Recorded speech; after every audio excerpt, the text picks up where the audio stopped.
power failed. Oh, I saw that. Horrible. We're good? Ready? All right, everybody, it's 6 o'clock. Let's go ahead and get the meeting started. The first item on the agenda is the approval of the agenda. I'll make a motion that we approve the agenda. Thank you, Van. I'll second.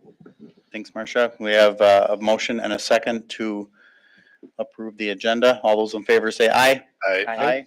Opposed say no. Motion carries 6-0. Ron will not be with us tonight. He's had some dental work to be done. Ouch. Fun Yes. stuff. All right, next item on the agenda is the approval of the consent agenda, including minutes of our regular meeting from January, one operator's license permit, and board, committee, commission, and agency reports for the Ambulance Board, Historic Preservation Commission, Library Board, Planning Commission, and Room Tax Commission, as well as vouchers payable and a budget summary. Anybody have any questions, issues, things they'd like to discuss concerning the consent agenda? Otherwise, I'll entertain a motion to approve it. I will make a motion to approve the consent agenda. Thank you, Arvid. Is there a second? I'll second. Thanks, Neil. We have a motion and a second to approve the consent agenda. All those in favor say aye. Aye. Opposed say no. Motion carries 6-0. Item 4, public input and ideas, limit 5 minutes per speaker. I'll ask if anybody is interested in coming up to speak tonight. As you approach the podium, make sure that the green microphone is on and that you indicate your name and address. The floor is open.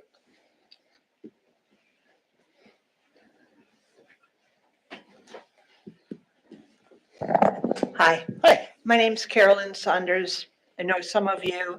I live at 915 Geiger Street on the north end of town. And I just want to speak briefly about the snow removal situation. Some years ago, a sidewalk was put in behind the houses that abut Highway 35. We were told at the time that it would be the village that would take responsibility for clearing the snow. Some of us have done that snow removal from our sidewalks. Some of us have relied on our neighbors to do that, and some have not, and they were fined or charged $150, I think, over $100 to have snow removed, which I understand is part of your rules and regulations. I drove by my little bit of property going north. I live toward the south end of Geiger Street, but I drove the block because I know that snow was blown off when the storm was over this weekend, and it is entirely covered in with snow again. It's in part because the plow comes through and plows, which we appreciate, plows open the street, but it also blows off onto the sidewalk. So I, being a good citizen, decided I was going to get my shovel and walk out there. The snow is deep. I am 76 years old, and where the plow has blown snow or pushed snow into my yard, the snow is this deep.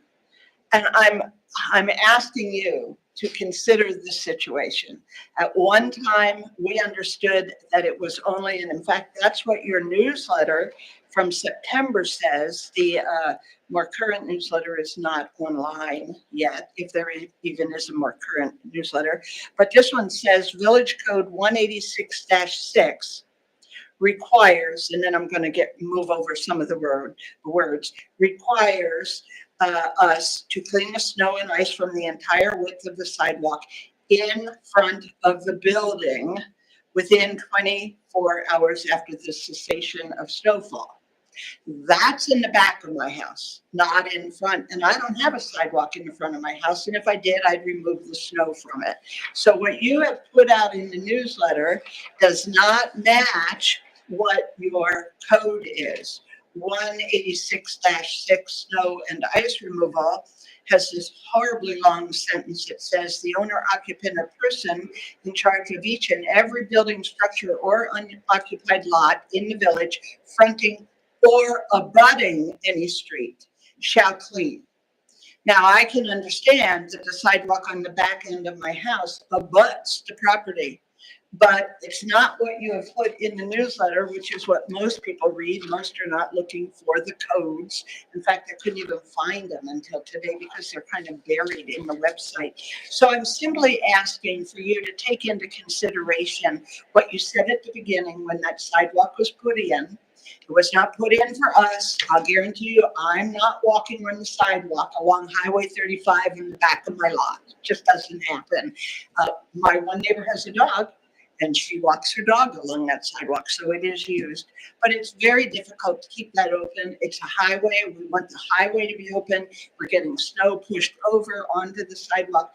I don't expect to be fined $150, even though right now that sidewalk is blocked or at least covered because it was once open and it was the village that, or whoever does the plowing that plowed it back in.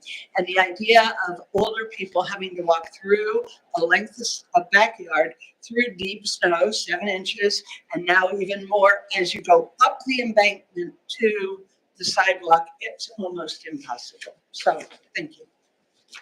Well said, Farron.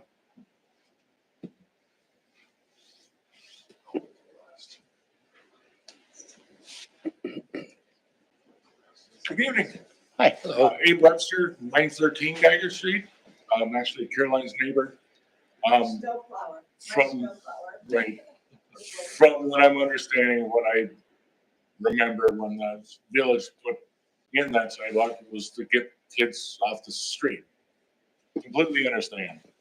And when, I believe when that was come up as a grant or something to get that sidewalk put in, it was presented to be like it was a public walkway or a township passage that they would maintain. And in years that it's been present, it's been maintained through the village, from what I understand, because of when it was put in. I love the idea of keeping our kids safe, but on the edge of a highway like that, no a boulevard or nothing, but kind of, I was plowing it and I gotta get out in the street to turn around with the snowboard to get back to make my path. Not when people come by at that speed. It's just not set up for anybody to really do it safely and or have the equipment to go around the block to get to your section of sidewalk. So I'm just, if there's a way of figuring out what we can do with this or add it to the snow removal budget, I'm not sure, but yeah, there's only a couple of us that are even capable of doing it. Not to be disrespectful to anybody, but it gets to be a pain. And then when you get heavy snow, it gets plowed at night. We get up at 4 o'clock in the morning, go to work, get back to 5. It's frozen and super deep. Tough deal. You get it cleared in a timely fashion, get the kids to school, get the kids home from school, and still be safe. So I think there's just kind of something we thought about for what we're doing there. If the sidewalk is in front of our houses, this wouldn't be an issue, none at all, because it's conjoined to our stuff. But if a person was to just clear your section of sidewalk, they got to go out on the street, walk up the highway to get to that section of sidewalk. So we're just kind of looking to see what we can do to adjust it or how we can solve this without being a major issue or safety cause. Before, the kids used to walk up the side or off the street. Geiger slows, no traffic, and the kids can get to school easy. But on that highway, and then when the windrow, the plow comes by, it's be too much. Thanks. Thank you. Good job, Abe.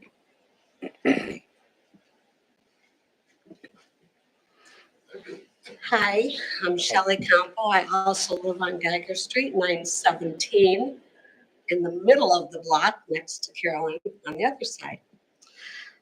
I did receive the $156.62 bill, which I think is a ridiculous amount for a snowfall. If I was to go out and shovel that sidewalk after the snow plows have already gone by, I probably couldn't even lift them big clumps of snow.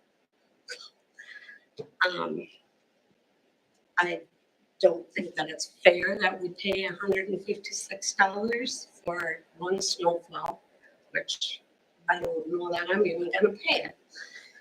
So I would either have to walk around either side out onto the highway if it hasn't already been shoveled to get to my area to even try to shovel it, which is unsafe, walking on the highway, or through the deep snow, through the yard, which I don't plan on doing at my age. So, I guess that's all that I have to say. Thank you. Thank you. Shelley.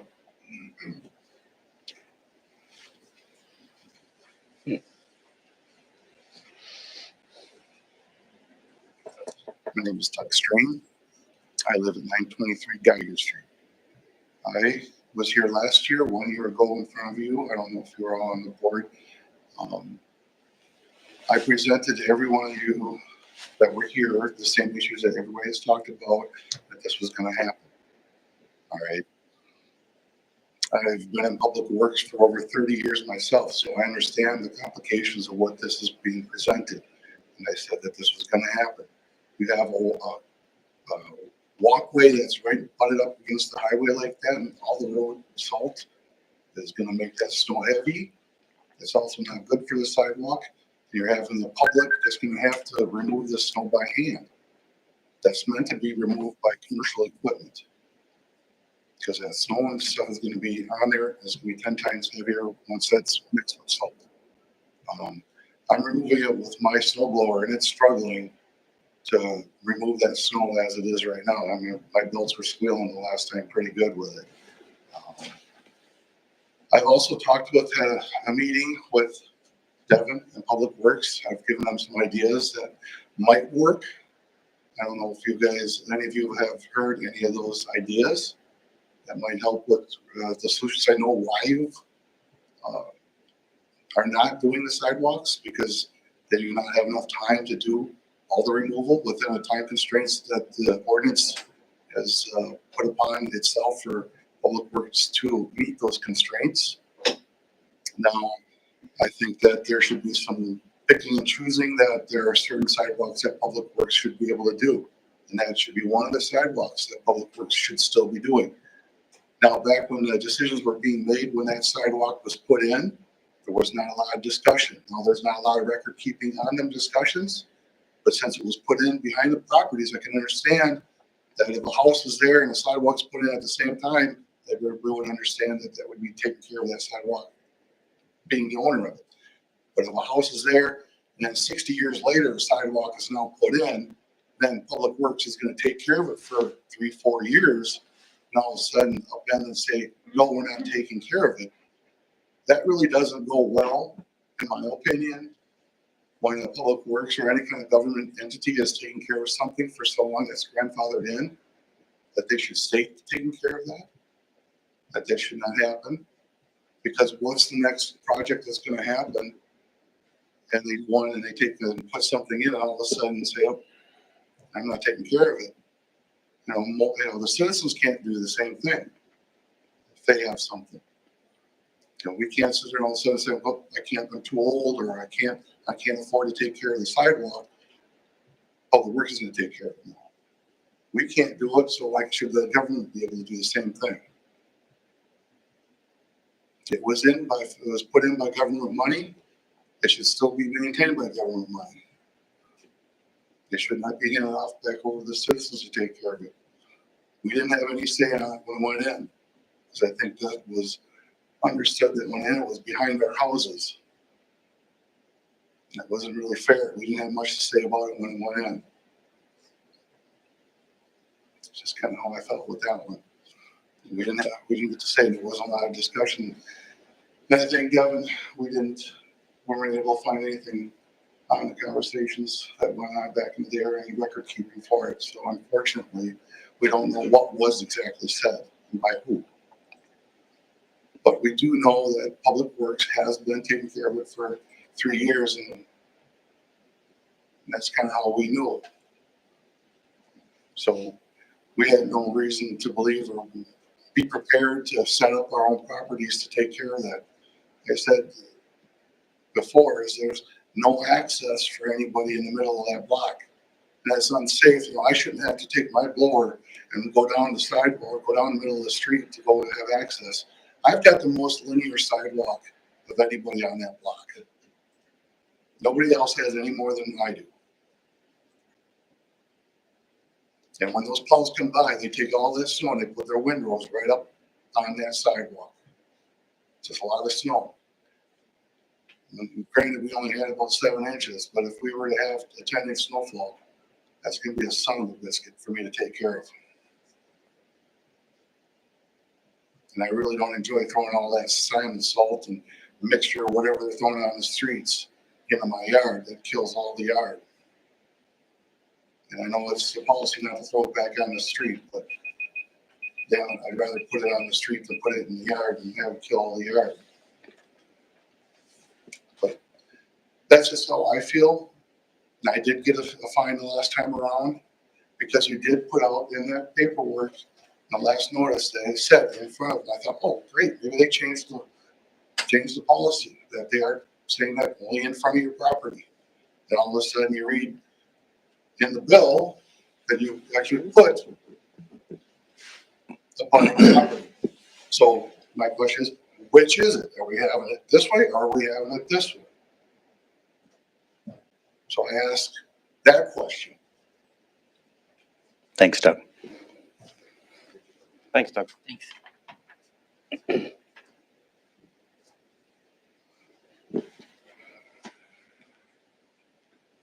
Anyone else like to speak for public input?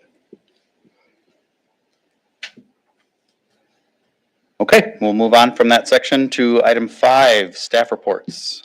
First up, library.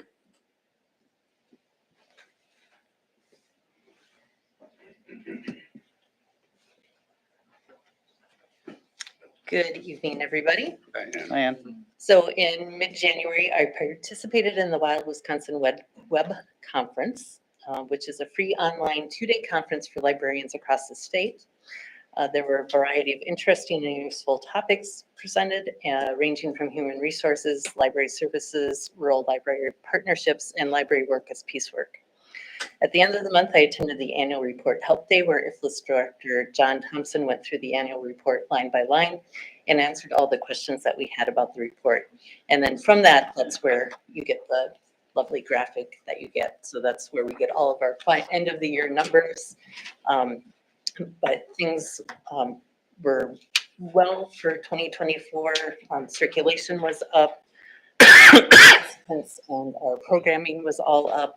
So I'll let you read all of that on your own. For January, we circulated 4,228 items. We had 92 public computer uses, 1,557 ebook checkouts, and we had 30 new patrons. For our collections, we added 164 items to our shelves. And Michelle Jacobs and I completed our 100 juvenile chapter books list and have pulled from our shelves items that are on the list and then began ordering those books that we do not own. Regular programs that the library hosted in January included Storytime, Lego Club, Get Lit Book Club, WMPL book discussion, and lunch with the librarian. Our chess club debuted at the end of the month, and we're hoping to see it become a regular program for players of all ages and abilities. And I took items for checkout to both Millside and Evergreen apartments. The 3rd annual WMPL Jigsaw Puzzle Contest was a success, with the winning team completing the puzzle in 1 hour and 26 minutes. Although I did hear from some of the teams that they thought it was too challenging of a puzzle this year. So, and I said, I think that's a you problem, not a me problem. January is also the beginning of our annual adult winter reading program, where people aged 18 plus are encouraged to read, watch, and participate. So when they read a book, watch a movie, or participate in library events or programs, they're eligible to fill out an entry form for the grand prize drawings, which will be held at the end of March. We replaced 4 computers in January as part of our computer replacement plan. I wanted to make sure we replaced those computers as soon as possible in case there were major increases in computer prices as we went further into the year. We will be closed on Tuesday, February 18th for an all-staff training day. This will give the staff an opportunity for in-depth training on a variety of topics that will allow us to better serve our community. So some upcoming events, we have Chess Club on Thursday night and lunch with the librarian on Monday. On the 20th, we have Lego Club and a cultural conversation with Wanda McFagan from the, who is the Tribal Historic Preservation Office for the St. Croix Tribe. And then story time, of course, and then book discussion. Any questions? All right, thank you. Thank you, Ann. Okay, next up, fire. Hi, everybody. Hi, Paul. Busy month for us. We had 14 runs total. 11 of them were in the village. One in the town of Farmington. We had a mutual aid with Dresser and one mutual aid over in Schaefer. We had 2 structure fires, 1 electrical fire, 1 controlled burn, 7 medical lift assists, 2 alarms, and 1 motor vehicle accident. Our training for January consisted of exposure control and HIPAA laws. We also got the airboat out onto the ice. Found out that the ice brake does work very well. I think Josh Connors is still almost had a broken nose because I just put him through the windshield when we stopped. So it works really good. So we're looking forward to doing more training with it on the river. While there's still a lot of ice on there, and try to get to where we can do good ice rescues if needed. Our upcoming training for February is officer elections and hazmat ops. And the DNR came out last night and did a wildland fire response training. So that was really good. Learned a lot from how they operate up in northern Wisconsin. Had the fireman's ball. It turned out really well. Had a good response for that. And our one tanker, our oldest tanker, got a new dump chute and valve assembly because due to corrosion, they're starting to wear out pretty good from the water. So anyway, we got that done just yesterday. So any questions? I brought a friend of mine up there that used to be on the fire department years and years and years ago. Yeah. And actually was him and his fiance met there 11 years ago. So it was kind of a nice reunion. He, looking at your equipment, he commented, he goes, I remember driving some of these. That's only 20 years ago. Yeah. I'm sure there's other people that were there that remember him driving them even longer ago. So, Yeah. To your point about things corroding, Yeah. I hope to see you back looking for new equipment. Good. Well, thank you. So any other questions? Okay, thanks. Thanks, Paul. Okay, next up, police. Evening. All right, January of 25, we generated 307 calls for service and compiled 55 incident and traffic crash reports. Osceola PD made 1 arrest and 1 criminal referral. We initiated 20 traffic stops and issued 26 municipal citations. As far as events over the month, we participated in our basic life-saving certification, so CPR and AED use.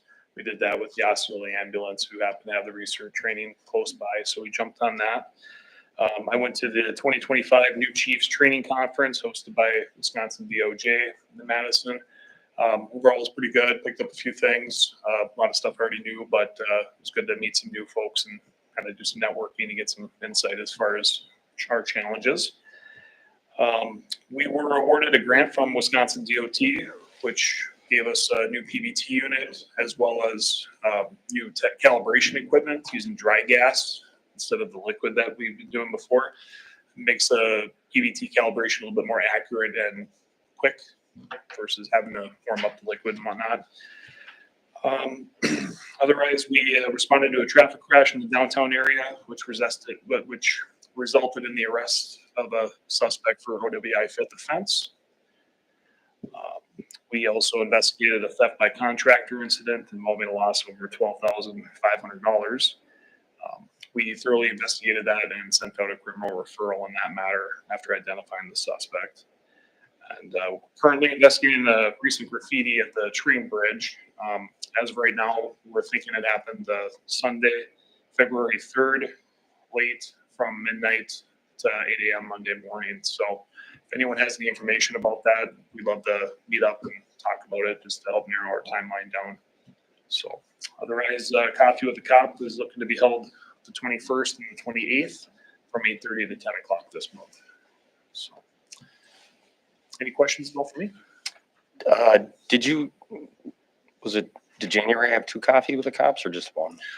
Just one because I have the training in Madison. Okay, the last one was gonna be Coffee with the Plow Driver, right? Maybe. I thought I remember hearing that. I stopped down, I didn't see anybody, so I had coffee with myself, Gotcha. so, Good for you. yeah. I didn't get any arguments, so. There you go. And I saw you working with another dead deer the other day, so Oh, yeah. props on that. A lot of stuff going on with them deer. It's our bread and butter half the time, so. Okay. Well, you got meat to go with your bread and butter now. And your coffee. All right. Thanks, guys. Thanks, AJ. Okay, next up, Public Works.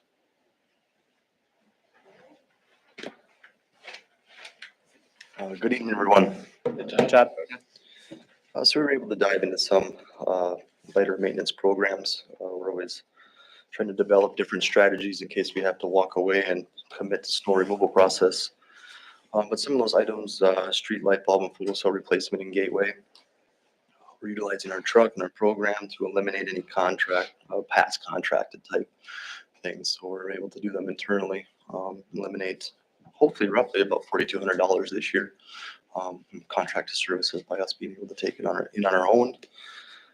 Just a few handful of snow events. I experienced Florida 44-degree weather in January and rain. So still turned out to be 70 degrees warmer there at 44 degrees than it was here at -30. The sign repair continued, and replacement program in January, light tree trimming in the right of ways, and then the continuation of work and follow to capital maintenance projects. Look forward to meeting with SEH this week. Got about 7, 8 items on the agenda to work with SEH, capital funding projects, maintenance projects, things of that nature. On the park side, we continue to maintain the ice skating rink and warming shack. Been a really great turnout this year. It's been utilized heavily. And so we continue to build up on that skating rink nearly daily. And now it's to the point where we're just able to touch it up about twice a week. Work continues on the picnic park space in the bluff, removing, cutting, and stacking down trees at this time on that nearly 40-acre site. So we have our hands full and in between any storm removal maintenance. That's one of the things that we look to get after so we can move on to Schoberg. We continue to monitor daily all sites, anything heated, anything with water and beyond. We review them daily, monitor, and we were able to do a semi-deep dive into just some deeper maintenance items, replacing hinges, oiling, things like that, replacing appropriate locks and stuff, some things that we don't always get the chance to do. January had a shortage of snow. February is completely different at this point. Building maintenance side, we lost our furnace inducer assembly. Guys got here just in time. We were able to, the toilet was frozen, the lines were frozen, but thankfully nothing busted. Really? Really have to commend the staff on not only getting there when they did, but creating the temporary repair. It's perfect. So even at this time, I'm still awaiting pricing on replacement parts. The part that needs replacement has been identified, but right now it's the cost of the inducer assembly versus replacing the unit. They're pretty comparable in price. Still waiting on those numbers, and we're still sitting on a temporary repair. So we look forward to figuring that out. So are we looking maybe at a new furnace? Well, there is probably strong potential, and the potential, I guess, at this time to maybe go to 2 furnaces. Right now, we have 2 separate, roughly 36 by 50 shops or units, insulated units. And we have a 300,000 BTU furnace that only heats one and a box fan that kind of pushes air to the other side. So while the 300,000 is way overrated for the space that it's blowing in, Yeah. given it's installed in the 1971 side, it never stops. So it's 17 years old. It doesn't stop running, even though it's overrated for its current capacity. So I think that as we move forward, we'll really crunch the numbers and hope to maybe get an additional furnace to support the other side, lesser BTU ratings. So in the future, we're looking at the other building that's on top of the hill by the fire department. Yes. So if we decide that things are gonna change down the line, which happens, is any of them, if we're to get new stuff, is it transferable up to the other building?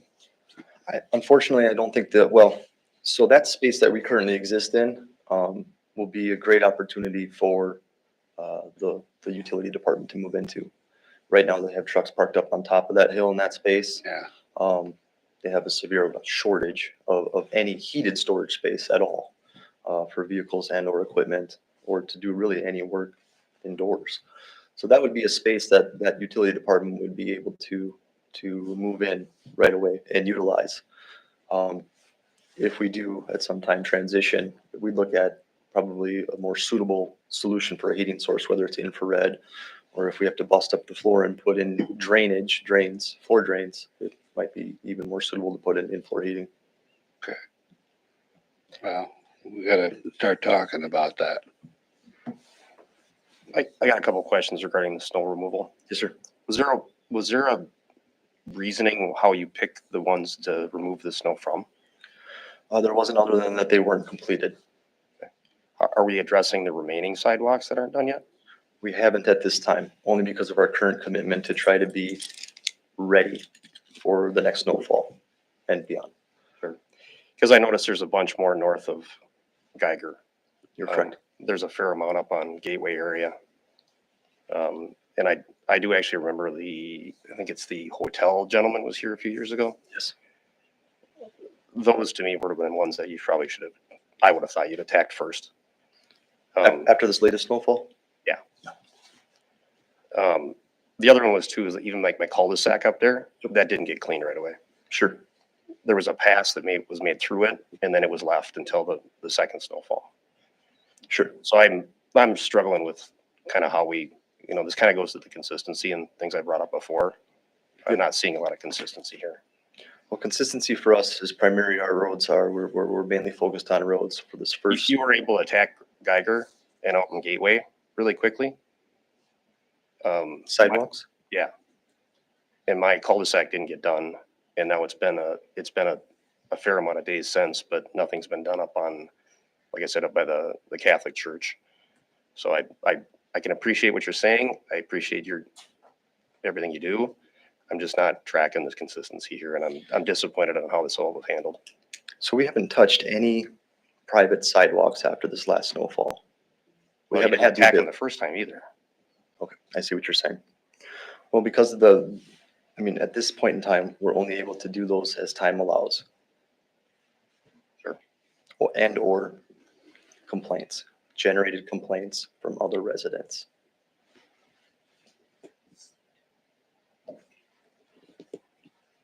No Well, questions? we probably need to be handling this a little bit different than, the way we're doing it right now. Obviously, we're gonna have to reprioritize. The two sidewalks that were addressed too were handled by the county. I think the county takes care of 35 and M. And I know there was some discussion about whether or not there was any snow removal last year on the streets. I think it was. I'm sure the county came out. I looked up the NAOAA snowfall for last year, and there was at least 3 or 4 events that had over 2 events or over 2 inches. So I'm just disappointed in how this all. Anybody else have any more questions for Todd? Otherwise, we'll complete what he's presenting in this report. I'm good. Anyone else? I made my point. Okay, all right, thank you, Todd. Thank you. Thank you. All right, moving on, utilities.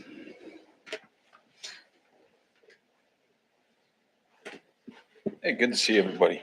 Hey, Ray. So when it gets cold like this, reminds us how good it is to have our winter water going on some of those homes with the shallow services. That chasing down customers sometimes is a little bit difficult to make sure that they turn their winter water on so their line doesn't freeze. But it's worth it in the end. As you can recall, last year, we didn't need winter water at all because it was like 40 degrees the whole winter. It was great. Just in addition to the report, the water main underneath the railroad tracks as part of the water main project going up to the bluff, we determined that was actually in the late 70s. They crossed the tracks again, likely related to a fire that had happened down there, and there wouldn't be water on that side of the road. So that was going to save us some serious money when it comes to replacing that water main. We don't have to cross the tracks again, and it's looking like we might be able to line that little section, saving a substantial amount, which I don't have numbers for yet, but I'm sure they're coming from Eric at SEH. I don't know if you got a chance to look at the report, but that 17,000 for that impeller is insane. It's expected when it comes to wastewater stuff, but it's still crazy. We were able to link up with our contractor and have a repair done to that impeller. He's still looking into a wear layer for those impellers. The media that's the material that it pumps itself is both corrosive and full of sand. And so it's like sandblasting itself and running 24/7. I personally have not seen a wear layer added to a pump impeller. I don't know why we wouldn't be able to add one. So we might be blazing trail on this one, but if it works, it works. I mean, truthfully, we've gotten 10 years out of that impeller as it is. However, I just don't like it when things wear out. Like if we can get some more life out of it for 17 grand, I mean, let's get some more life out of it. You know what I mean? So, and then as far as those pneumatic cylinders, we've repaired a set of those, but you can imagine if they sit in water for 20 years, none of the screws wanted to come out and everything was breaking on them or whatever. Our operators, we were all able to get them back together. However, we ordered new cylinders for the other side, and we won't be rebuilding those again. Kind of learned our lessons on that one, but they're still running, so they're still operating. So we're going to operate them until they stop running, and buy new cylinders for that side at that point. So we've at least extended the life a little bit and get some more years out of them. So, anything else on the report? Appreciate that. On the impeller. Yeah. The wear layer, Mhm. epoxy, or is it metallic? Well, I haven't seen anything yet. I've seen some examples online with some epoxies and things, but that's what we're looking at. Yeah, would be an epoxy. And then every time we pull that pump out, and I wish I had the impeller with me, but I sent them both down because we had one sitting on the shelf. Sent them both down to the motor shop to see if one was better than the other to be repaired. But it's about that big. You'd be really surprised. You'd be like, that's $17,000. But it pushes a lot of stuff. Pushes a lot of stuff. Right. So is it because of the balance of it that is it causing more friction or something? Not necessarily the balance. I mean, we're pumping technically solids through it. It'd be a light solid, but it's solids nonetheless. They're made of cast iron, and cast iron is soft to begin with. I don't know if you've ever drilled and tapped cast iron. It's really, really easy to do. Yeah. And so as that sand or solid material, moves through that pump, it's going to wear. It's going to wear, and it just kind of bothers me that it wears it out because that is exactly what that pump is designed to pump. Yeah. It's just like, I mean, 10 years is good, and of course, when you go back to the manufacturer and say, hey, what do we do about this? They say, well, you buy a new impeller.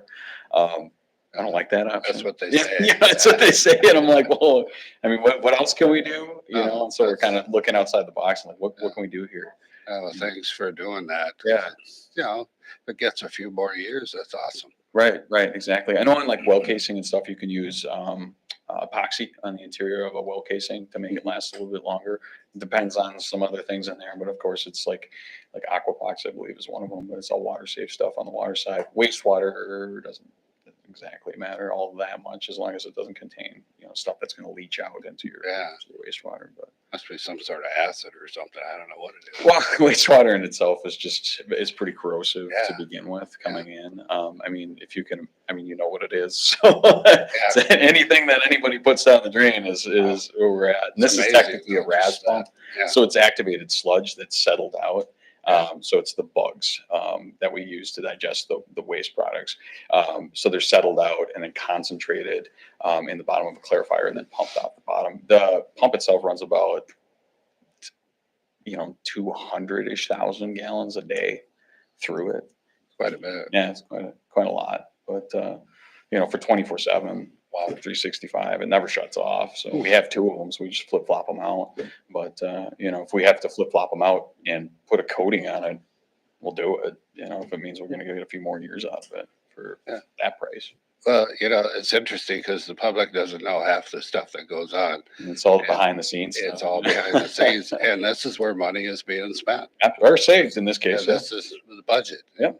People they don't always see that. Right. We try. I mean, and look at the pneumatic cylinders for example. I mean, we tried.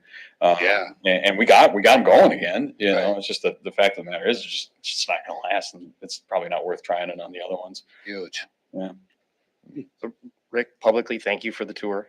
It was awesome. You got it. I love that you geek out on this stuff. Yeah, it was very fun. Mike came down for a quick tour of the plant, and we got to nerd out over some stuff. And it was great. When you decide to upgrade the SCADA, I'll back you on it. That's Thanks. a critical point in this community. Yes. Yeah. It We went over our SCADA stuff a little bit. Our SCADA system was put in 2001. And so it's kind of like turning your Windows computer on and making it do calculations continuously and never shutting it off and then expecting it just to work There's fine probably for more 20 years. computing in our phones right now than there is in that. There's equipment. definitely more. I think there's 16-bit.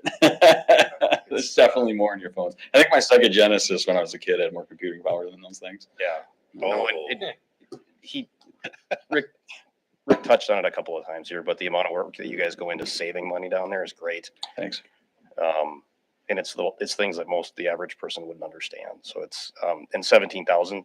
I mean, we talked about this. Doesn't scare me. No, I mean it's the price of business. it is. It's the price of poop nowadays. Yep.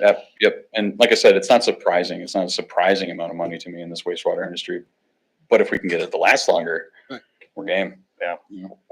Watch our purchasing policy now. Well, Oh, yeah, there absolutely. you go. You got it. And that's what I was going to Yeah. say.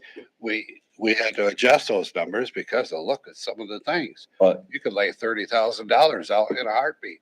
Inflation got us for sure. that's Yeah. that. And then a lot of the stuff that we do in wastewater is or in water is single source. I mean, we have a pump set down there that only one thing fits in. And unfortunately, that's how they get you. And I think that's where that comes from. That's how they get you. You know, you have one pump with one impeller that fits one specific thing. So It's the way it is. it's the way it is. It's kind of the price of doing business. But like I said, if we can get it to last longer, get a couple more years out of it, that's what we'll do. That's what we depend on. Yeah. If anybody else is open for a tour, please let me know. I love to. It stunk. Yeah, well, if you see, we replaced those pipes too after you left. At the bottom of the report, we had some old cast iron pipes that had broken off, and so you can imagine that, if you're connected to every single sewer in Osceola, like the sewer plant is, all of that was leaching out into the building. Yeah, probably not good, but we were able to get those replaced, and the building smells a lot better now. A lot better now. One last question. You said winter water. Mhm. How many of those dead end? I'm guessing they're dead ends, right? They're actually unlooped. Most of them are on loop mains. And yeah. you're still having issues with water flow on a loop. Yeah, it's mostly the services. The services themselves are shallow. I know I can speak specifically to Carroll Street. The main there is shallow, but it's a 2-inch galvanized main. It needs a reconstruct. The rest of them are over on River, where allegedly what I've been told is that those lines never froze before when the When you hospital said was river there. going up. Well, just River. Oh, River Street. Yep. Sorry. I was thinking Ridge. Nope, just River Street. So the plan when we reconstruct that, which is way outside of what we're talking about tonight, but we'll lower them down. So hopefully we don't have to do that anymore. But I mean, the cost of reconstructing, lowering everybody's services is obviously pretty expensive versus turning the water on like we're required to from the state, keeping the lines open. Good to see that it's getting less and less though. Yeah. So hopefully in the next few years when we do these reconstructs, we can lower those services and we won't have to worry about them anymore. Like I said, last year we didn't run them because it was so warm out, but this year we had 3 feet of frost in the beginning of January, and now it's obviously pretty cold out. So So is it going, just like at 4 feet now of frost? Oh, we haven't checked. I mean, we keep an eye on frost until we get the winter water on, so we can keep an eye on where that is. But I mean, typical frost in Wisconsin doesn't go much more than 5 feet. I've seen it now. I've seen it close to 10 feet, which is insane. But Really? yeah, that was back in 2014 when we had frost deeper than our water mains, and it was Oh awful. my God. I think we thawed something like 100 services that year with welders and things. So it Really? was, yeah, it was pretty nuts. Wow. I don't ever want to go through that again. I don't even want to talk about I it. remember Yeah, that no, winter. let's knock on some plastic wood. Rick doesn't have to thaw services with a welder. It's a good year. Wow. Any other questions on the report? Good job, Rick. All right, you got it. Thank you. Thank you, Rick. Stuff. Okay, next up, building inspection. None for January. So straight to the admin report. Last week we had, what did I do here? Sorry about that. Last week we had the public input meeting for the staircase. It was a good turnout. We had 25 people show up for that. They've given us some feedback in terms of colors and what they like to see in the project. There is also an online survey that the public can still fill out until Thursday. Overall, I feel very confident with this project and the way it's going to look and present itself for a new feature for the village, especially for a programmable space for the Explore Osceola programs that they plan to do in that area. So I want to thank the public for coming out and giving their feedback to that. The Planning Commission approved the Caleb C concept for 4 fourplexes up on Ridge Road. We should be getting a final plat here in the next 1 or 2 months here to go forward with that. I'm still working with other developers and other developments within the community. Hopefully some of those will come to fruition in the next few months. Staff is getting ready for the upcoming election in February. They've done their healthcare facility voting already. What day is that election again? Tuesday. So Tuesdays, staff will be busy with that election. We're done collecting taxes for the year. All our taxes now have to be paid at the county level, no longer at the village.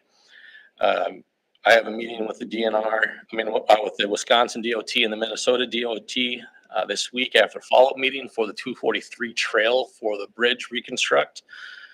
Currently, the state offered to pay for the trail. The village would have to go ongoing maintenance. I'm going to see if they will allow us to be a non-maintenance trail for the winter, as the boat launch is closed in the winter anyway. So I see no reason why we should maintain a track when the end point is closed for the winter. So that's one of my things that I'm going to bring up, making sure that we don't have to maintain that trail in the winter. I also said that we currently don't have the staff to do that, as they would want us to cross the bridge into the Minnesota side to maintain it. So that would create some issues for staffing. We're meeting with Verizon's Realty Company in February still about the monopole in Oki Park. So we should see some conclusion to that shortly too. That would provide better coverage in the community.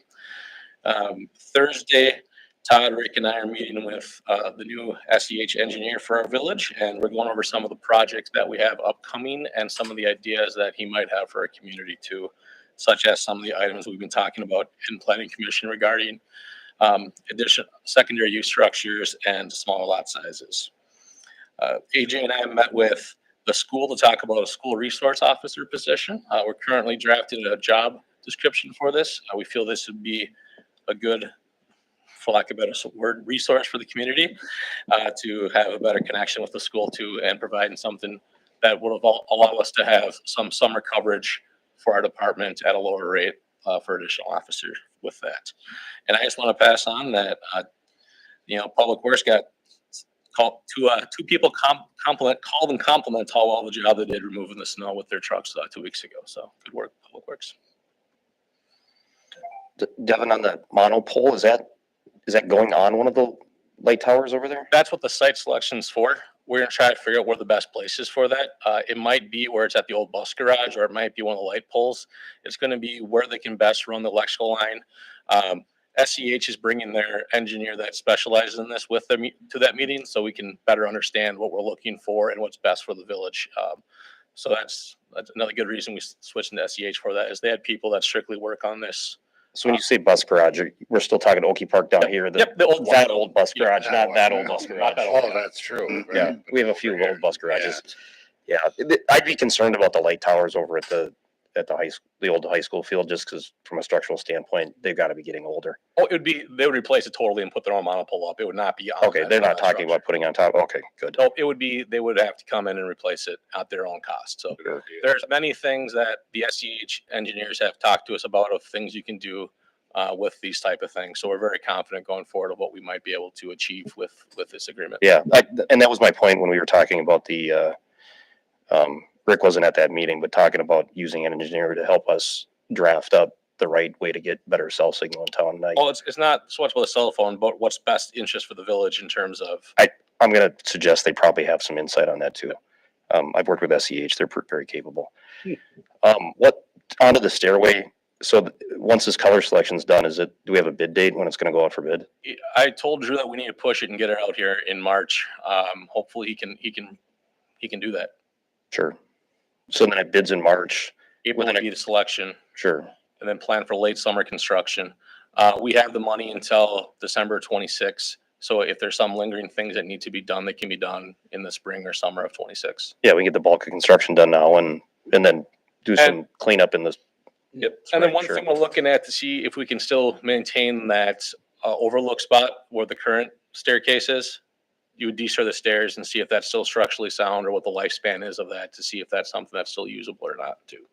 Does the village own access down to that, or is that on water, the restaurant's property? We there? own all that land behind there, yes. So from a construction access standpoint, we're gonna be able to get in there without tearing up their yard?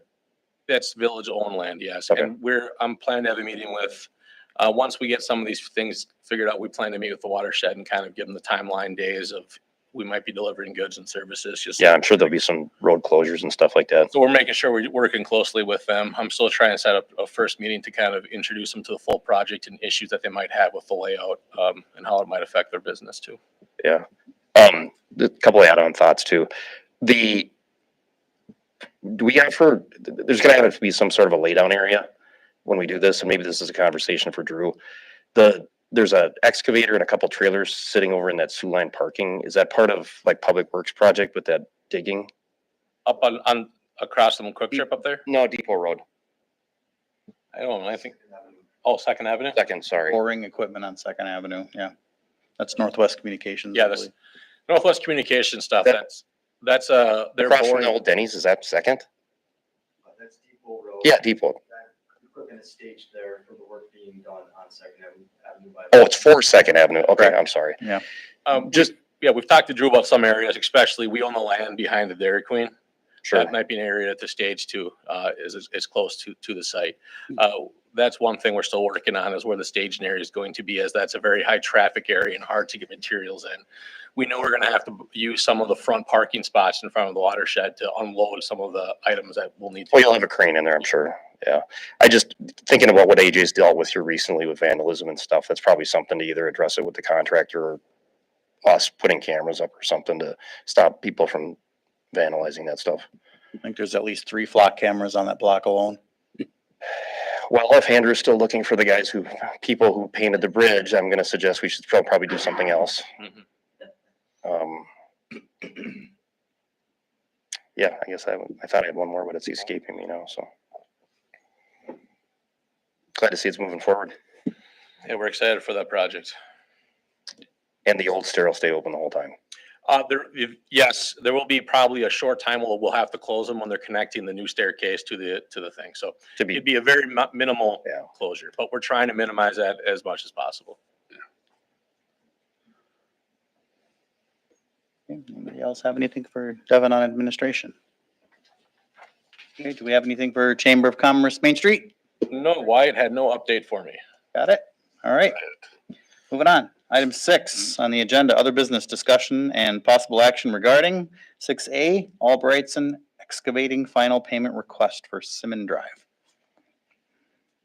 Yeah, as you can see in front of you, Stantec has the final payment.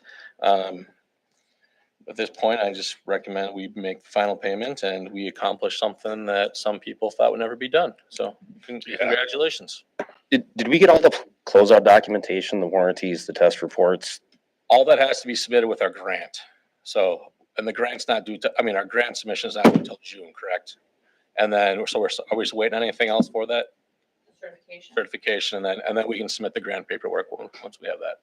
We gotta wait, we gotta get them paid and then. Mhm. Angela does the certification. Okay. I have a hard time getting paid at work for my construction if I don't turn in my closeout documents. It seems like that's backwards here. I would think that they closed out theirs, Albrightson. As far as I know, with Stantec. I remember coming up with a list of things that was in that specification that I wasn't sure Angela had really captured. And then her response to me was a submittal checklist that was dated a couple of days before or after my question. Which led me to believe that she necessarily didn't have all that stuff ready. And I reminded everybody that we're not just buying the road, we're buying a package of information, which includes warranties and test reports and stuff. Yeah, we'll have all that information here. It's just one of those, it's good to follow through with it. Mhm. And normally I don't get paid if I don't turn that stuff in.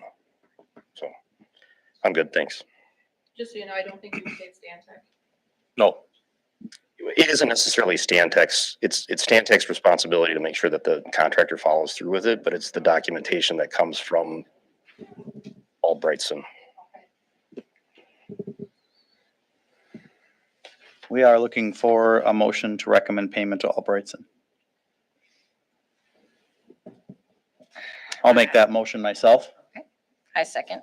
Thank you, Marcia. We have a motion by myself and a second by Marcia to authorize payment to Albrightson in the amount of $22,556.47. Any discussion on the motion? All those in favor say aye. Aye. Opposed, say no. Motion carries 6-0. 6B, line of credit renewal and 2 authorized signers. yeah, the good news is Tanny and I found a way to pay off our line of credit last year, so we are no longer paying interest on our line of credit. However, we would still like to have that line of credit available to us in case we ran into a catastrophe that we cannot afford to do anything in the community. We're looking for approval of the line of credit and then Carrie, no, do we agree on? Brad, you didn't write it in here. I was trying to remember if that's, yeah, Brad and Carrie were the 2 signees that we recommended for this. I'll make a motion, with the authorization of not to exceed $700,000 on the line of credit. Thank you, I'll Ben. second that. Thank you, Arvid. All right, there's a motion on the table to authorize the line of credit. I'm going to recuse myself from voting on this since I'm one of the impacted people. Any discussion on the motion? All those in favor say aye. Aye. Opposed, say no. Motion carries 5-0 with 1 recusal. Or abstention, I guess. All right, item 7 on the agenda, future agenda items and updates. Marcia? Yes, I am still the liaison for Wheels and Wings. And they are currently looking for someone to take on sponsorship for their board. So I wanted to share that. And if anyone is interested in further information, I can share that and what that would look like to help out the Wheels and Wings board. That is all. Thank you. Arvid? I'm curious if we should be including our Heritage Committee on our list of committee reports. Something to think about. And I know they are having a speaker next, Ann mentioned it, next on the 20th. This week, yeah. And I'd encourage people to go attend that. Yeah, I think it'd be appropriate to include that in the consent agenda, right? With the rest of the agency and committee reports? We'll just ask for them. Sure. Yeah, I think they should. I mean, that was a pretty hot topic a while ago. You bet. Yep. Thank you. Ken?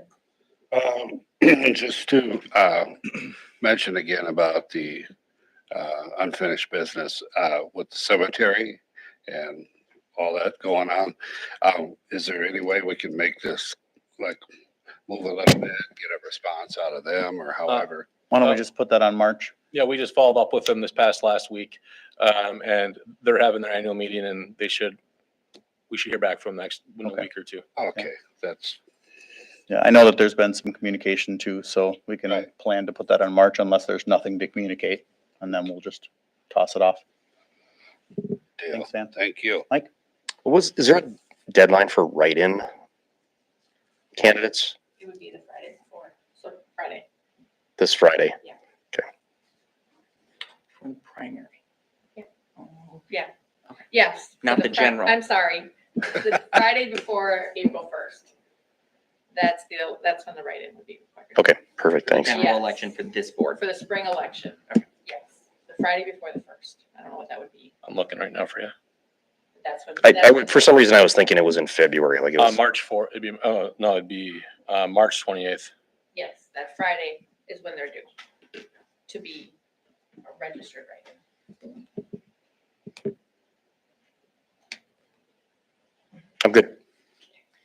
I wanted to raise this, I think, based off of the public comments we had today about whether or not any other board members think we should have a discussion, not about our policy as it relates to sidewalks or the ordinance as it relates to sidewalks. But I looked up our village newsletter from September, and we did publish in there that people were responsible for shoveling in front. And that was the language that was used. And so the only reason that I would entertain a discussion around thinking through the fines that have been levied at this point is because we did screw up on that communication piece. And I'm not interested in getting into a conversation around the broader policy, but we did have a communication at the start of this season that was not clear about what the obligations are for folks as it relates to their sidewalk. And I think I'm not guaranteeing, I haven't had time to think through my thought on this yet, but I think that we did have a communication failure. And if another board member felt that it would be a worthwhile discussion to have, I think we could have that discussion. It doesn't mean anything's going to happen, but I think it would give us an opportunity to think about what the right way is to proceed in light of the communication mistake that happened. So I'm offering that up. I had already requested it to be discussed, but it didn't make it to the agenda. Well, and to be clear, I'm not asking to talk about the underlying policy. I'm talking about. I asked to have a specific- discussion. I didn't get into the details. Okay, well, I'm talking about this specific instance as it relates to the miscommunication. So that's my only suggestion. Thanks, Neil. Okay. We are adjourned at 7:02. Very good.